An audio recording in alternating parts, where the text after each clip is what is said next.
Sir, India UAE സന്ദർശനം ഒപ്പം വ്യാപാര കരാറുകളിൽ ഒപ്പുവച്ചിരിക്കുന്നു. അതിപ്രധാനമായ ഊർജ, പ്രതിരോധ, വ്യാപാര മേഖലകളെ സംബന്ധിച്ച കരാറുകളിലാണ് ഇന്ത്യയും UAEയും ഒപ്പുവച്ചിരിക്കുന്നത്. UAE പ്രസിഡന്റ് നെഹ്യാനും ഇന്ത്യൻ പ്രധാനമന്ത്രി നരേന്ദ്രമോദിയും കഴിഞ്ഞ ദിവസം കൂടിക്കാഴ്ച നടത്തുകയും ചെയ്തിട്ടുണ്ട്. ഈ ഒപ്പുവച്ചിരിക്കുന്ന കരാറുകളുടെ ഭാഗമായി ഇന്ത്യയിൽ എന്തൊക്കെ മാറ്റങ്ങൾ ഉണ്ടാകാനാണ്? അതായത് എണ്ണ വിതരണ മേഖല ഉൾപ്പെടെ അല്ലെങ്കിൽ വ്യാപാര മേഖലകളിൽ ഉൾപ്പെടെ എന്തൊക്കെ മാറ്റങ്ങൾ ഉണ്ടാകാനാണ് സാധ്യത? ഇന്ത്യയും UAEയും തമ്മിലുള്ള അടുപ്പം ഇന്നോ ഇന്നലെയോ തുടങ്ങിയതല്ല എന്ന് നമ്മൾ ആദ്യം മനസ്സിലാക്കണം.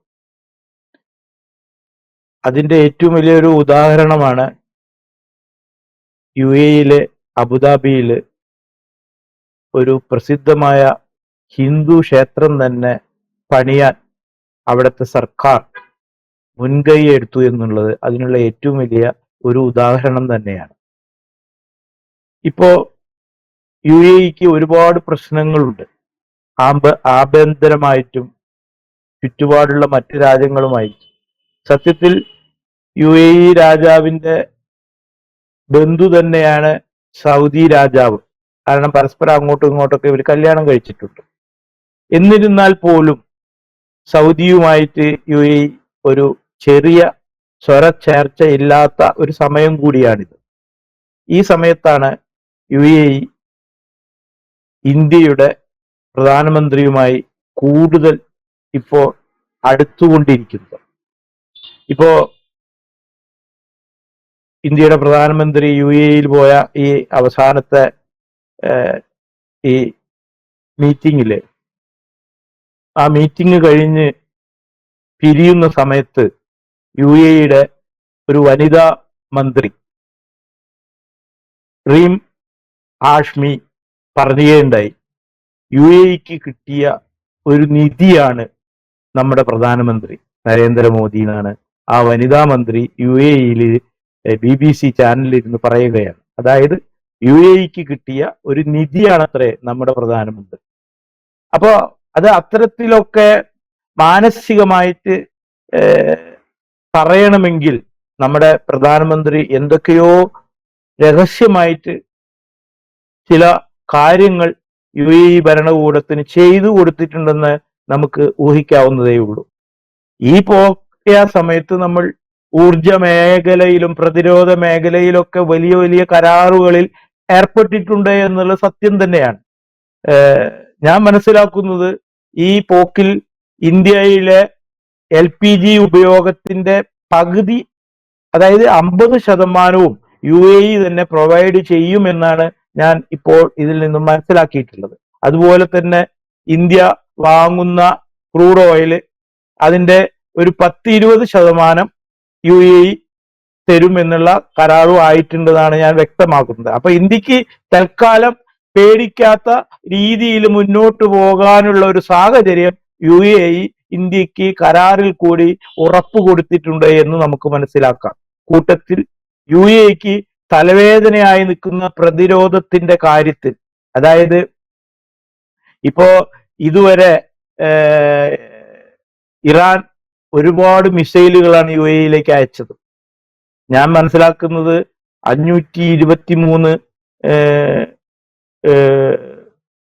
സാധാരണ മിസൈലുകളും പാട്രിയാറ്റ് മിസൈലുകളും അതിനു പുറമെ 2500ഓളം ഷാഹിദ് ഡ്രോണുകളും UAEയിലേക്ക് തുടർച്ചയായി ഇറാൻ പറഞ്ഞു വിട്ടപ്പോ അത് മുഴുവൻ ആൾമോസ്റ്റ് 99% ആകാശത്ത് വെച്ച് തന്നെ അത് നശിപ്പിച്ചു കളയുകയാണ് UAE ചെയ്തത്.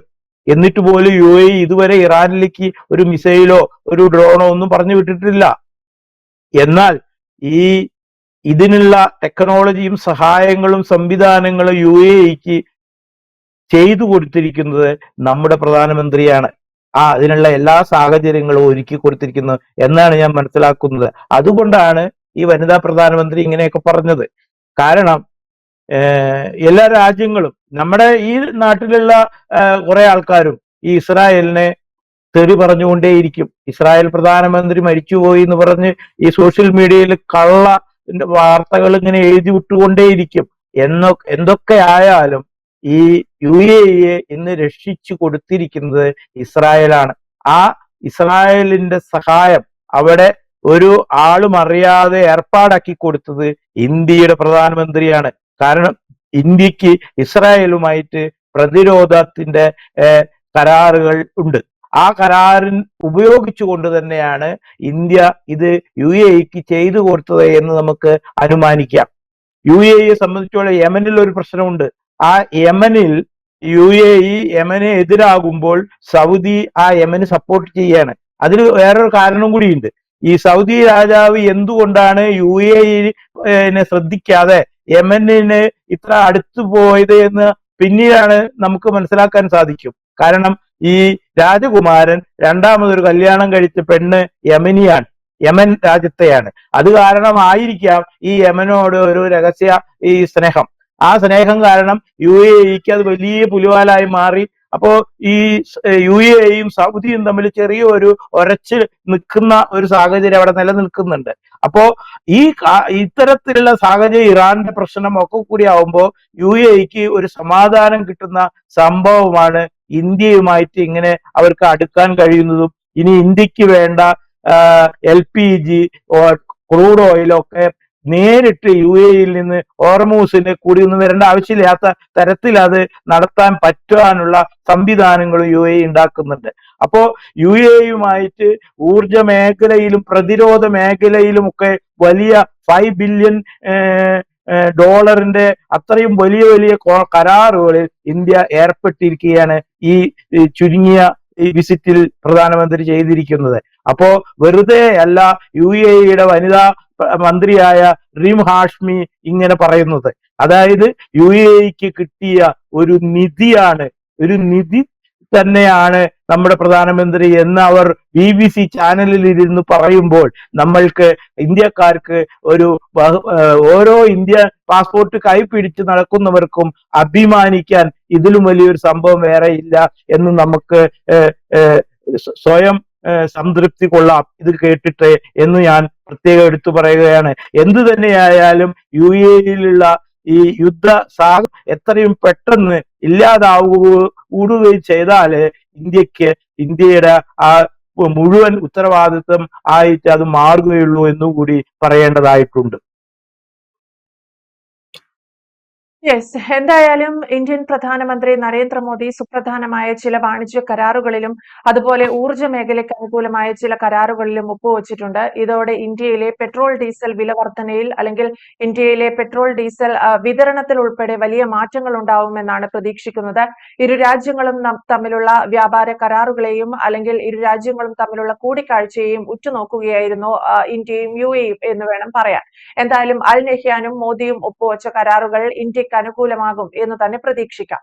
വ്യക്തമാണ്. Thank you. കൂടുതൽ വാർത്തകളും വിശേഷങ്ങളും നിങ്ങളിലേക്ക് എത്താൻ ABC മലയാളം സബ്സ്ക്രൈബ് ചെയ്യുക, ബെൽ ബട്ടണും അമർത്തുക.